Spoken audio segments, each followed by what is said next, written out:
bicarain aja.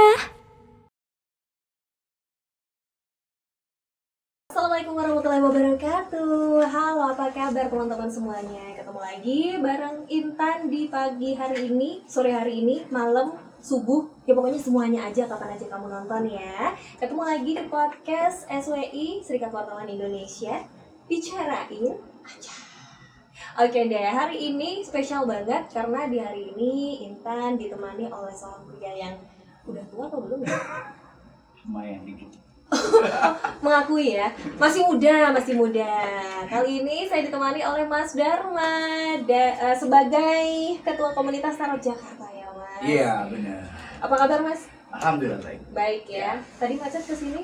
Enggak Ya, lancar ya? Alhamdulillah. Rezekinya lancar juga. Amin. Ya? Amin. Hari ini kita seperti yang tadi udah Intan bilang ya, kalau kita mengundang Ketua Komunitas Tarot Jakarta, kita tidak akan membicarakan masak-memasak, walaupun itu bisa saja.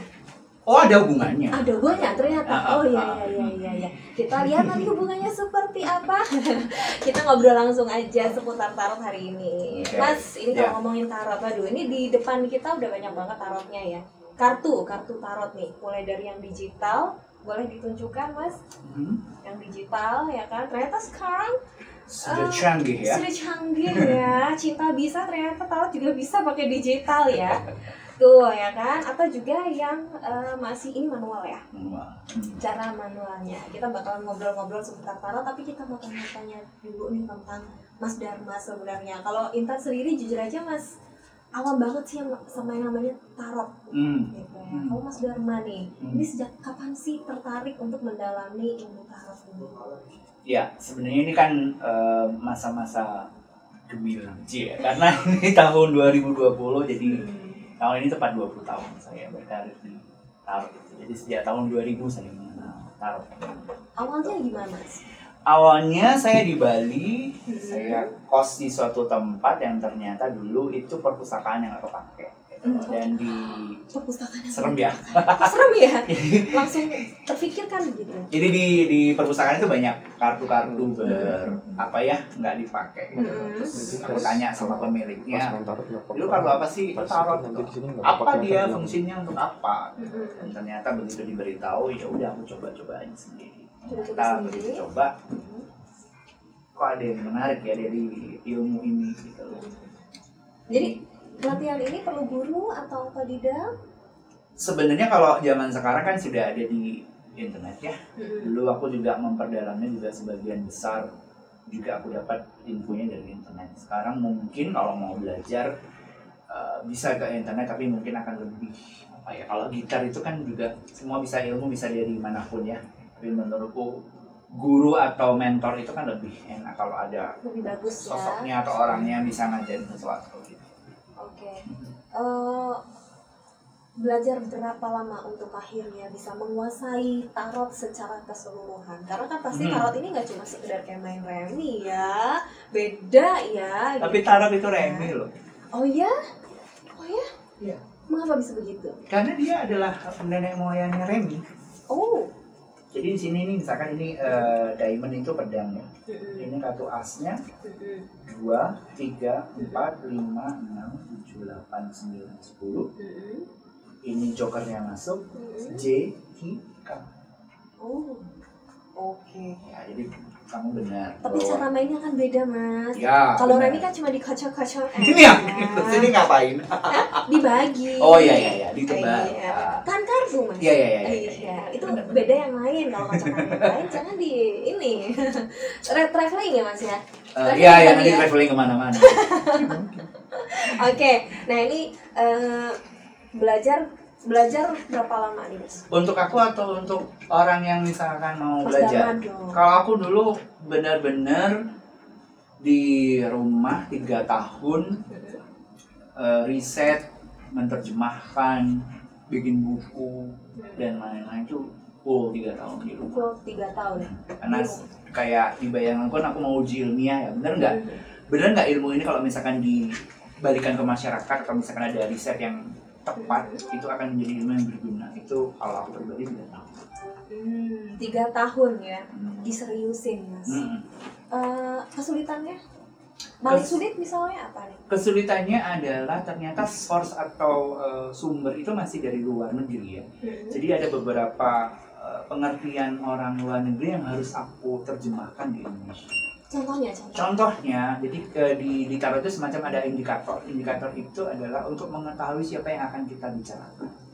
Kalau secara pakem di luar itu ternyata berdasarkan warna kulit sama rambut, kayak blonde, blondie, terus misalkan Caucasian, aku kok ke barat-baratan ya. Jadi turis gitu yang warnanya gini ya, atau kulit hitam. Padahal di Indonesia kan tidak menerapkan itu. Jadi aku semacam punya kewajiban moral, bisa nggak sih ilmu ini diterapkan di Indonesia dengan kearifan lokal.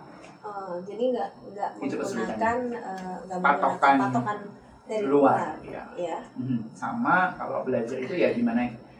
Aku harus membuktikan nih bahwa apa yang aku pelajari itu sudah bisa diterapkan di Indonesia. Kesulitannya saat menerapkan itu di Indonesia kan harus mencoba menggunakan patokan dari Indonesia sendiri atau kearifan lokal gitu ya. Yang membuat paling sulit karena kan berbeda pastinya patokan dari mancanegara atau luar dan ke Indonesia gitu.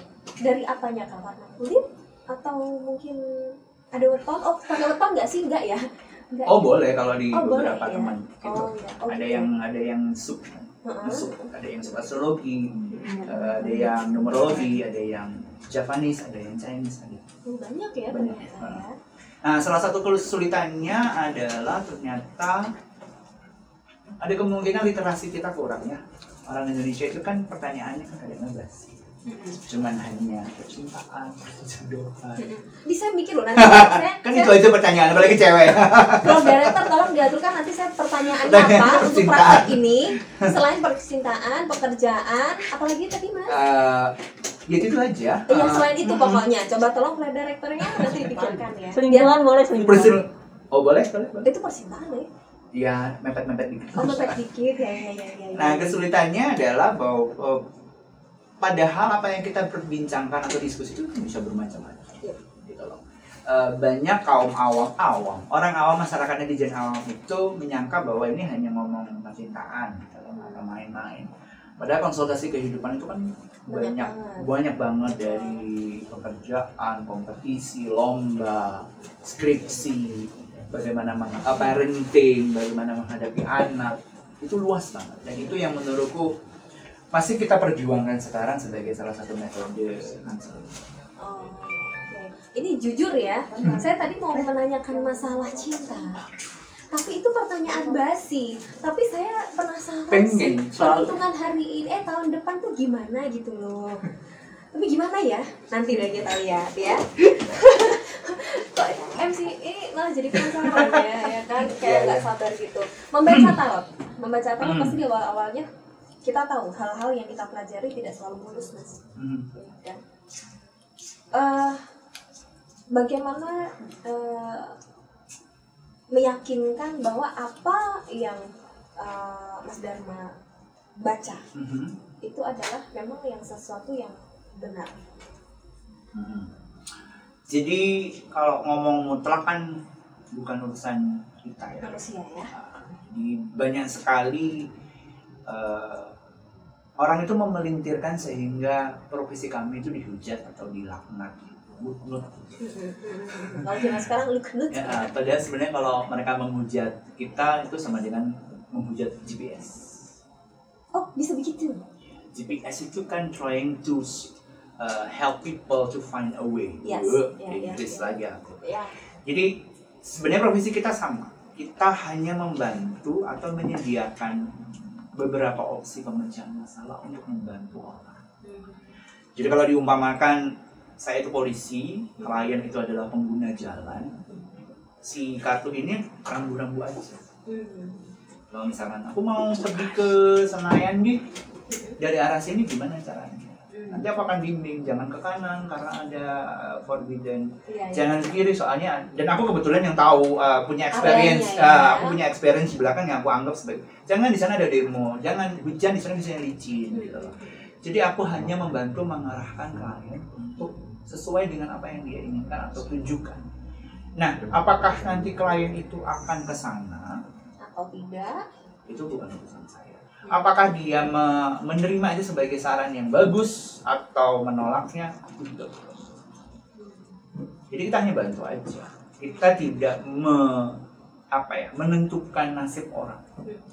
Itu yang selama ini salah ya. Mungkin jadi pertanyaan yang ya kayak tadi akhirnya kita dilaknat. Padahal kita enggak. Yes. Mindset atau pengetahuan mereka juga tentang tarot atau dan semacamnya itu kurang. Terlalu ini ya gitu. Kayak kemarin kan kita sempat ngomongin kalau nggak salah seputar DJ ya waktu itu juga ternyata kita ngupas gitu, ternyata ada hal-hal yang kita nggak paham, makanya dibuka di podcast SWI Bicarain Aja ya. Oke. Ini aku nanya, karena kalau kata Mas Dharma tadi, kamu harus menanyakan yang basi. Ya sebaiknya menanyakan yang basi. Kan awam kan? Oh, iya. Orang awam kan, kalau misalnya kita ngobrolin yang kita udah tahu, ya, yang kita di belakang untuk apa? Itu aja nanti. Oke, berarti itu intinya ya Mas. Menekankan bahwa tarot ini bukan hal dimana memastikan bahwa tarot ini adalah ngasih tahu masa depan kamu. Bukan ya? Bukan. Jadi bukan seperti itu. Itu selama ini berarti salah pemikiran penangkapan masyarakat. Iya, kalau kita ngomong secara umum kan semua konsultan juga berlaku yang sama. Maaf ya, mungkin dokter, mungkin arsitek, mungkin konsultan hukum, dia akan mengarahkan sesuatu untuk membantu dengan experience, tapi kan dia tidak menentukan. Pasti obat ini sebenarnya. Oke, pernah menangani klien gitu ya, menangani klien dan ternyata meleset gitu, pernah nggak sih? Pengetahuan saya belum pernah ya. Melesetnya karena ternyata klien saya tidak mendukung. Dia memutuskan untuk melakukan jalan yang lain. Iya. Dan ternyata dia ini dong protes dan aku kan kembali kan aku sudah pernah mengarahkan untuk tidak begitu. Jadi menurutku dengan pengalaman yang sudah mungkin kita alami bareng, sebenarnya kan pola manusia itu begitu-begitu saja. Makanya ada motivator, ada buku yang nasihat bijak. Itu kan sebenarnya sudah pernah ratusan tahun lalu kita sudah punya pola bahwa orang jatuh cinta kalau patah hati ya nangis dan dia akan kembali kalau misalkan ditenangkan kayak gitu kan sudah. Tapi kan banyak cabang yang akhirnya orang maaf diri, orang akan ngapain, itu kan itu bukan tanggung jawab. Tapi kalau misalkan kita sudah ngomong bahwa jangan begitu itu salah, yang benar adalah begini ya. Sebaiknya seperti ini. Kalau misalkan dia salah ya bukan tanggung jawab kita. Jadi kita sudah mengarahkan gitu ya. Perlu ada sesuatu yang spesial nggak sih untuk mempelajari tarot ini, atau sebenarnya orang awam aja sebenarnya bisa mempelajari? Itu yang selalu jadi pertanyaan orang awam. Saya orang awam. Gini, misalkan aku tanya nama ya. Nama aku Intan, berlian bersinar cerah mewangi. Pantesan. Berlian kok mewangi, Intan. Misalkan Intan itu seorang yang mungkin kurang di bidang matematika. Yes. Terus aku guru matematika nih. Kamu pengen les aku ke matematika. Sepantas apa guru matematika itu tanya, emang kamu nggak bisa ya matematika? Ngapain buat sih? Pantas nggak? Atau misalkan aku guru vokal, kamu seneng nyanyi. Boleh nggak aku dulu kamu nggak bisa nyanyi? Itu nggak boleh. Sebenarnya itu seperti orang kepingin les gitar ya, aku guru gitar ya, aku akan menerima semua. Cuman begitu ada potensi atau bakat dari si murid, tentu saja dia akan membuat murid ini akan beda. Kan misalkan ada orang penyanyi memang suaranya sudah enak, tapi ada orang yang ternyata bisa diolah dan bagus gara-gara dia belajar. Itu kan tetap ada bedanya dikit ya. Iya. Jadi untuk orang awam, aku sarankan ini untuk orang awam. Jangan pernah ada yang aku nggak punya. Mungkin orang bisa ngomong sixth sense atau ada gitu kan. Iya enggak beda juga. Lagi, ya? Tapi kalau memang punya dan diramu dengan baik itu bakal akan cantik sekali. Kolaborasi ya, kemampuannya sendiri dan dengan mengolah teori ya, kan ada teori kan ya berarti. Oke. Mas, cara kerja dari kartu tarot ini seperti apa sih? Cara kerja biasanya itu si klien akan bertanya sesuatu. terus aku akan foto dan kita akan diskusi mengenai hasilnya. Ini Iya, aslinya kepingin aja jadi kartu. Ya, kan cocok kartu mas. Ya. Ya. Sebenarnya ini arahnya tuh pengen nanya. Ini kan ada orang nanya ya kan pakai kartu dan kartunya banyak. Oh ini kan jenisnya. Jenisnya gitu ya. Akan memungkinkan beda nggak sih kalau misalnya aku memilih mas aku pakai ini aja deh, aku nggak mau yang sama itu. aja. Sama aja ya. Jadi bisa jadi pengetahuan kalau ini misalkan ini adalah kartu tarot yang first publish. Jadi yang pertama kali dicetak untuk umum gambarnya kayak begini. Jadi kalau di font itu dia Times New Roman. Nah ini ya kayak font-font lain. Jadi di sini ada A juga, di sini ada A juga gitu. Jadi dia berkesannya cuman hanya ganti tema. Jadi ada tarot Doraemon, ada tarot Harry Potter, ada tarot Barbie. Sesukanya, kamu punya Korea, K-pop. Ya. Itu ada. Oh ada ya. Ini buat K-popers yang nonton ini langsung berburu loh ini. Itu floor director ngapain dia ngepel sambil joget-joget? Gara-gara dengerin K-pop ya. Jadi gitu ya. Jadi macam-macamnya tarot itu memang sudah sangat berkembang. Ada tarot Nusantara yang seperti, ada tarot wayang yang isinya wayang semua. Kalau tarot Nusantara itu seperti apa, Mas? Tarot Nusantara itu jadi mereka mengambil tokoh Haji Saka sebagai salah satu represent Indonesia. Jadi segala pernak-perniknya itu seperti Nusantara. Oh, kearifan lokal. Kalau yang tadi kan impor semua, ada Doraemon, Barbie, dan masih banyak lagi. Oke, Mas, coba dicontohin nih kalau pemakaian atau pertanyaan misalnya. Coba mau tanya apa dulu? Coba floor director. Oh, harus ada korban atau ada pertanyaan yang umum? Oh, dia yang jadi korban. Oh, saya yang jadi korban. Oh, bagus. Mau pertanyaannya ala-ala atau serius? Hah? Ala-ala. Mumpung serius aja sekalian. Jadi pertanyaan itu bisa dari diri kamu pribadi, bisa kamu mempertanyakan umum. Oh gitu. Boleh. Gitu ya. Tanyakan tentang jodoh. Bun, kok kamu kasih Bun? Soalnya yang penasaran nggak cuma kamu loh Bun. Ini tim-tim di belakang tuh ya serius gitu. Kan tadi tanyain mau yang umum apa yang serius, ya? Yang lainnya udah serius gitu. Ada yang nyeletuk jodoh. Kok kalian tahu sih aku mau nanyain itu? Ya, kita coba ya. Ini menggunakan yang first publish. First publish ya. Namanya Rider White. Oke. Nah, pertanyaan itu juga harus berupa pertanyaan yang utuh. Kebanyakan yang salah di awam adalah mereka tanya jodoh dong. Itu sebenarnya kurang tepat karena seperti kamu ke dokter, itu tiba-tiba ada apa, Mbak? Kepala dong, Pak. Iya. Gitu kan bingung, ada apa dengan kepalamu? Jadi, untuk bertanya jodoh, si klien itu memang harus punya intro. Misalkan, di tema jodoh, saya itu kok dari dulu kalau senang sama orang kok sering ditolak. Misalkan, itu lebih mengena daripada saya tanya jodoh dong. Jadi seperti memberitahukan gejala ke dokter, supaya si dokter ini mampu menganalisa.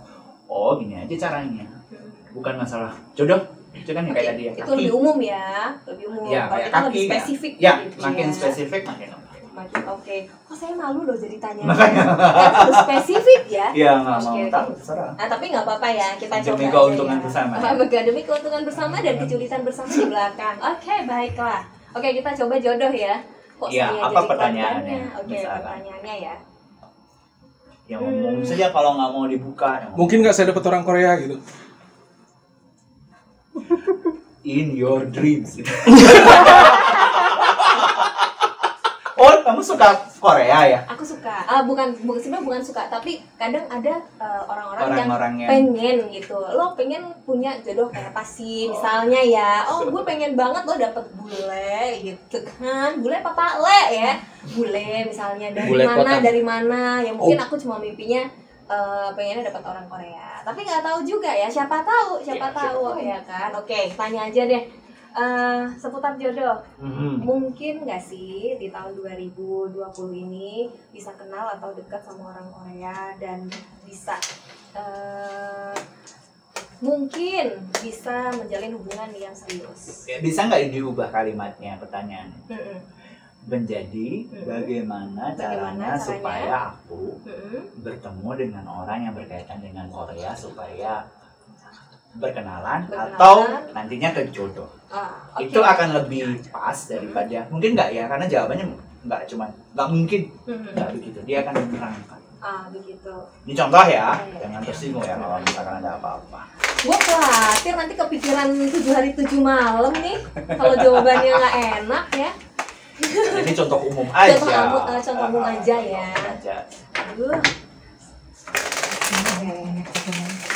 Ya, jadi biasanya aku itu membuka 10 kartu, aku jelasin dengan cepat posisi dan bagaimana dia menjawab pertanyaannya. Oke. Ya, aku akan jelaskan nanti berdasarkan posisi dan gambarnya. Enaknya tarot itu sebenarnya bisa dipelajari orang umum, jadi gambarnya juga nggak akan nipu. Tanyaannya bagaimana, apakah akan ada kesempatan untuk ketemu dengan orang Korea dan menjurus ke jodoh. Ini apa mas? Ini sudah mau membuka. Buka ya? Nah, tapi dijelasin nanti. Ya, enggaknya kenapa? Jadi jas itu seperti kayak no. Yes. Oke. Kenapa? Lampu merah ya? Kuning. Kuning. Kalau kuning itu peringatan. Ya, karena perlu effort yang sangat tinggi. Kayak begini, aku nggak berusaha mematikan mimpi orang kalau misalkan aku pengen dong kenalan sama opa-opa Korea. Tapi biasanya aku akan jadi orang yang tanya, apakah kerjaanmu berlaku atau bersinggungan dengan orang-orang Korea? Kalau enggak, bukannya mematikan bahwa nggak akan pernah, ya udah mulai sekarang carilah sesuatu yang berkaitan dengan orang Korea. Itu banyak kan, itu banyak hal. Tapi kan memang effort. Perlu kerja yang keras banget. Kalau memang kita nggak ada kaitannya. Mungkin masih dong. Maksudnya perusahaan Korea masih ada. Atau paling parah ya kita ngumpulin duit untuk pergi ke Korea. Gila, dari jodoh doang gue ke Korea. Loh iya dong. Ya? Orang Korea di Emang Jakarta tuh kamu banyak. mau nungguin opa-opa itu datang gitu? Kan mereka banyak di sini. Oh, ya udah. Enggak ya. Oke. Gitu. Lalu? Karena gini, kadang-kadang ini disindirnya gitu ya. Kadang-kadang it's all about bangga-banggaan aja. Aku nggak nyalahin, aku nggak nyalahin teman-teman yang tiba-tiba, aku pengen bule dong, aku pengen yang Eropa dong, gitu loh. Nah, kebanyakan orang-orang itu kan cuman bangga-banggaannya, misalkan ya keren banget kali ya punya pacar. So, ya, coba dipertimbangkan lagi, apakah memang itu hanya kebutuhan? Keinginan atau kebutuhan? Tapi nggak apa-apa kan? Itu kan seperti orang, pengen laptop dong. Itu kan boleh-boleh. Tapi kenyataannya punyanya tab, it's okay. Tab dulu. Nah, gitu. ya kan? Oke. Jadi tanyakan pada dirimu sendiri apakah sebenarnya itu hanya sekedar keinginan atau kebutuhan. Berikutnya ya, kalau nggak ada action, nggak ada gerakan, ya sama aja. Ya kan tadi aku bilang mau ke laut ya kamu asin dong. Oke, boleh dijelasin nggak mas? Ini kan aku nggak ngerti kalau ini melambangkan apa nih? Ya, Ace of Wands ini jadi semua kartu yang bertanda Wands itu artinya perbuatan.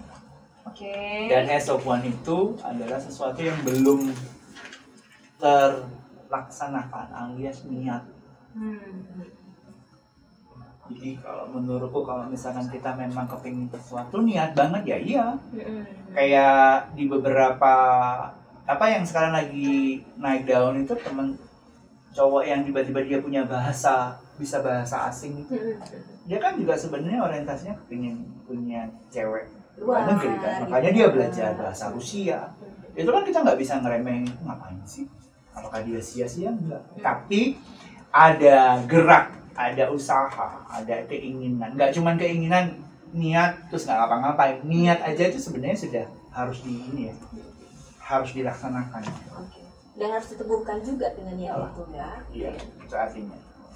Oke. Totally berapa kartu yang Sebenarnya 10. Kalau misalkan contoh segitu aja atau mau terus? Oke, yang terakhir ini boleh. Yang terakhir ini ya karena memang dirimu masih kaitannya belum ada hubungannya dengan orang Korea ya masih kecil. Oke. Lain misalkan dengan orang yang tiba-tiba satu gedung dia ada kantor orang luar, orang Korea yang ada kemungkinan makan siang bareng.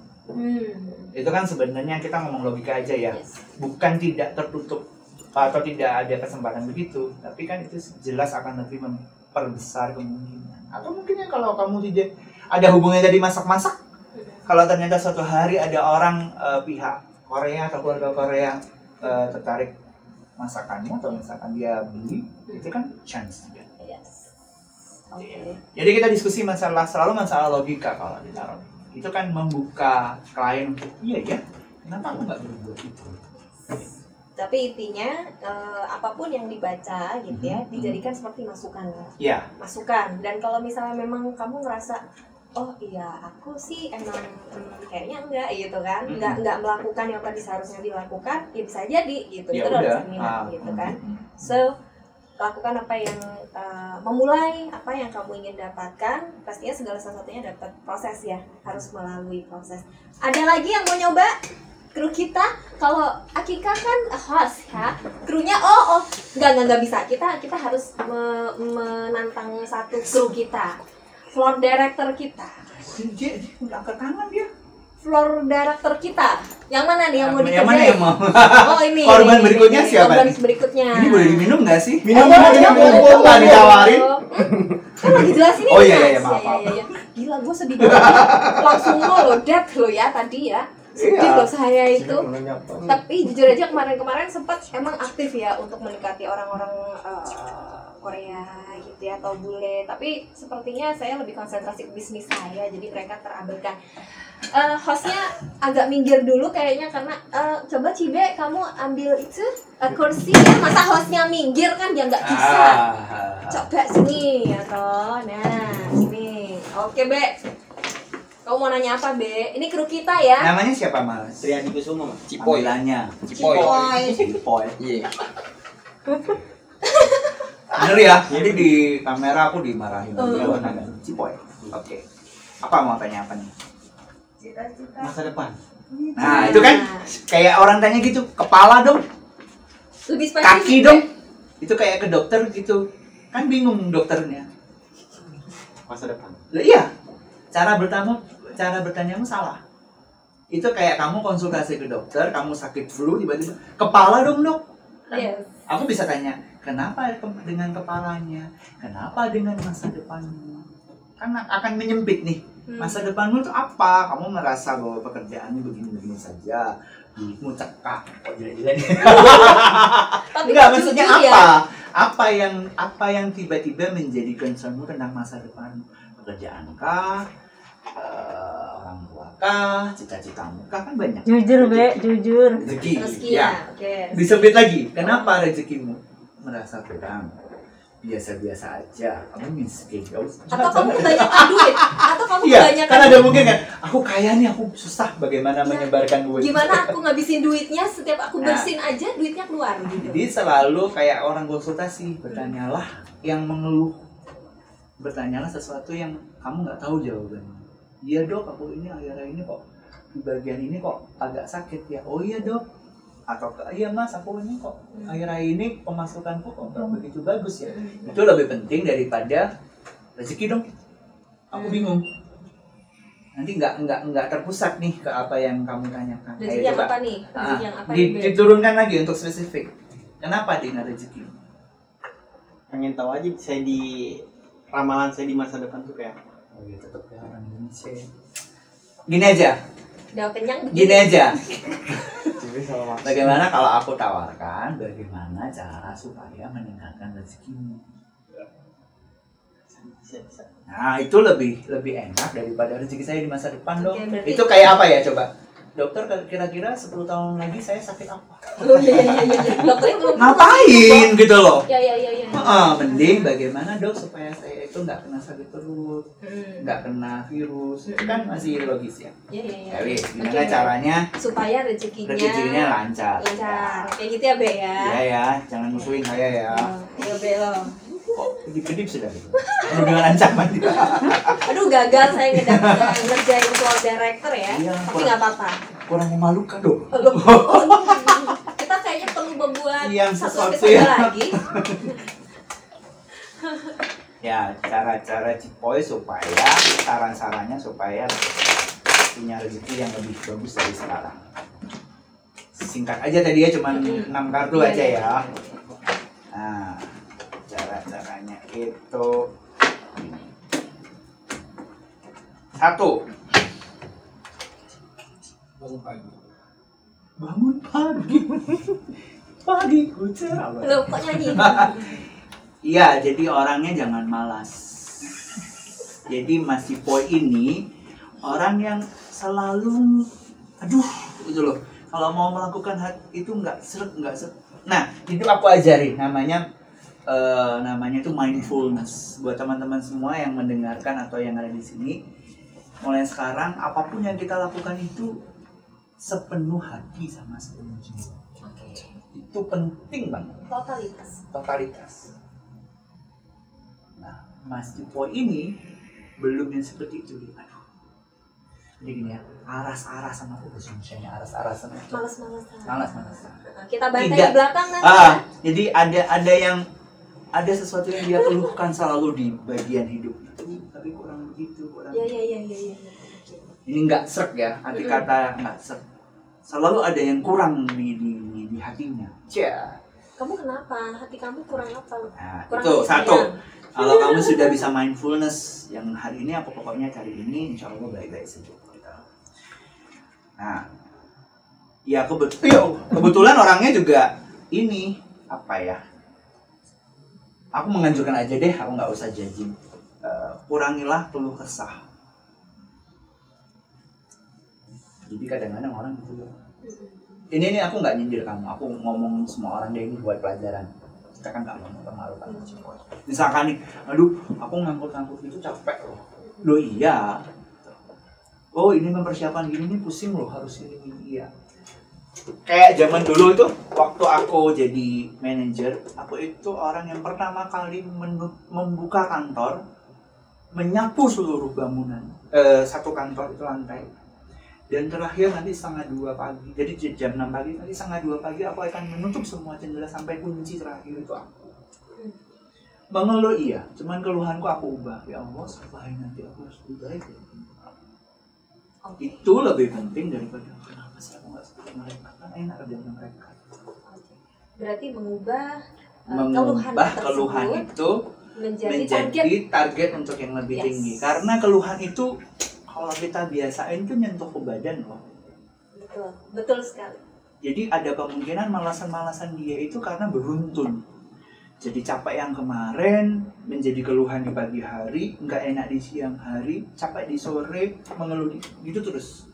Nah ini saran ya, kalau misalkan salah ya maaf. Cuman kalau misalkan lihat, tuh stres akhirnya. Kamu kok kartunya gini semua sih Mas? Ini yang ramal aja kok yang ngasih itu tadi wajah kalau aku tadi wajah kesel ya. Ini kok yang ramal yang kesel. Bisa diganti nggak? Ganti gue. Ya jadinya stres gitu loh. Padahal salah satu ciri yang nomor 1 yang aku selalu bagikan ke teman-teman atau klienku adalah yuk bahagia yuk. Cuman kadang-kadang orang gini ya, orang Indonesia, boro-boro Mas, aku cari duit aja susah. Oke, Keluh selalu berada keluh. Kayak gini, aku cerita nggak apa-apa ya. Ini masih panjang kan 2 hari kan? Oh masih. Iya. 7 malam. Oh iya. Jadi dulu ada pertanyaan dari anak mahasiswa ke aku, Mas, kamu itu tujuan hidupnya apa? Pusing nggak jawabannya begitu? Aku stres sebenarnya nggak bisa menjawab itu. Terus aku malu sambil ngomong apa sih sebenarnya? Terus dia mengajari, Mas, tujuan kita itu hidup itu bahagia. Dalam tanda kutip dunia akhirat. Akhirnya aku jadi orang yang lebih enteng. Karena mau kerja apapun, in the end of the day di sore itu aku harus bahagia. Oke. Gimana pun caranya. Misalkan ada break nih, ya wes. Misalkan kalau yang ngerokok, aku akan ngerokok dengan sangat nikmat. Aku akan makan yang enak. Itu aja menurutku bisa menghapus rasa keluh kesah kita. Rasa kesel tadi. Nah, kita selalu sampean harus punya titik-titik yang enak untuk bahagia kayak aku. Gampang aku bahagia itu nonton film, karaoke, nyanyi-nyanyi. Itu sudah membuatku bahagia. Oke. Karena jangan sampai kita stres. Oke. Kartu keempat. Karena dia masih kayak anak kecil kan. Enggak Bu. Iya. Jadi pemikirannya belum jadi perlu bimbingan. Aku nggak ngomong bahwa belum dewasa itu salah, enggak. ada proses untuk Itu adalah fase ya, fase. yang tidak bisa dipaksakan. Jadi dia seperti anak kecil yang masih perlu begini. Terakhir aja ya. Oke. Nah, cuman dia nanti akan berproses jadi yang sangat cepat. Ini calon pemimpin sebenarnya. Amin. Kamu punya proses berpikir yang sebenarnya nanti akan dipercepat ataupun mengalami percepatan ya. Dewasa. Dia pintar sebenarnya, cuman males. Kamu rajin aja semua kerjaan selesai, ini selesai. Jangan ditunda. Kamu akan dapat special treat dari orang. Rajin. Gak usah jadi orang pintar. Anak jadi orang pintar harus belajar. Rajin aja. Namun tipenya kayak begitu. Ada orang yang begitu ya. Rajin aja. Jadi nggak usah mengurus. Suruh begini selesaiin rapi. Ini rapi. Kita nanti akan dapatkan pelajaran. Nggak bawa senjata tajam kan dia. Kok dia gitu gini-gini? Enggak, dia nggak pakai senjata tajam. Oh, tumpul ya. Lihat aja nanti di rumah gitu. Oh iya, yang tadi dikirim lewat cepat itu ya. Iya sih, Oh, cepat oke. lagi. Itu lagi, Pak. Oh, satu pertanyaan lagi atau dibuka Enggak, lagi? bukan. Oh, dibuka. Oh, dia penasaran. Oh, dia penasaran. 6 kartu. Penasaran. 6 kartu. Iya, iya, iya, Oh, oke. iya. Oke. Nah, kamu masih di sini. Jadi kalau ini indahnya kartu tarot ya. Kalau kamu targetnya menjadi seorang yang dewasa, dia masih berondong nih sekarang. Jadi sejeplaknya masih. Kamu nggak mau itu ngapain sih gitu loh. Nggak dipikir dulu loh, itu tugasnya itu kamu menyelesaikan itu ya kamu nanti tahu caranya gini. Nah, ini masih banyak nih. Kadang-kadang di belakang orang dia gitu. Kalau kedengar orang lain kan nggak enak ya, disuruh yang benar tapi tiba-tiba ada yang orang kalau nyolot kan, lo kenapa kamu gitu, enggak gitu. Dia masih begitu. Jadi ini berondong yang masih sebenarnya dia punya kemampuan berpikir yang bagus tapi belum diarahkan dengan benar. Dia belum ngerti esensi kerja ini apa sih, ngapain sih aku ada di sini, ya kayak dari mindfulness. Oke. Tapi itu proses biarin ini kan dibayangkan ini kan key-nya ini masih J. Jadi masih agak muda, nanti akan berkembang. Nanti jadi tua ya, Mas? Oh, itu pasti. Jangan sedih. Ya? Ya. Ini sekali lagi bukan Judging, memalukan, ya? bukan judging, tapi kita kayak valuing kayak oh iya aku orangnya gitu ya. Jadi aku harus begini. Introspeksi. Ini gambaran. Introspeksi. Udah capek. Udah berkat. Oh, enggak belum. Oh, belum ya. Emang harus kan, Mas? Dari Di tadi foto. Impigora. Iya. Awas hilang atuh ya kartunya. Takjub dia. Oke, ya udah dari tadi floor director udah begini. Itu Artinya apa? kita Oh, ada. dukung dulu di belakang, Mas. Oke, jangan kemana-mana ya. Kita bakalan tetap ngomongin ini apa sih? Ini tetap ngomongin tarot ya. Oh iya. Kita Minggir. Oh. Sudah selesai frame-nya. nggak apa-apa, Lu ada di sini aja. Ya, Oh, kita ditutup. bakalan tetap ngomongin tarot, oke. Nanti pastinya masih ngobrol seru seputar tarot, tetap di podcast SWI Bicarain.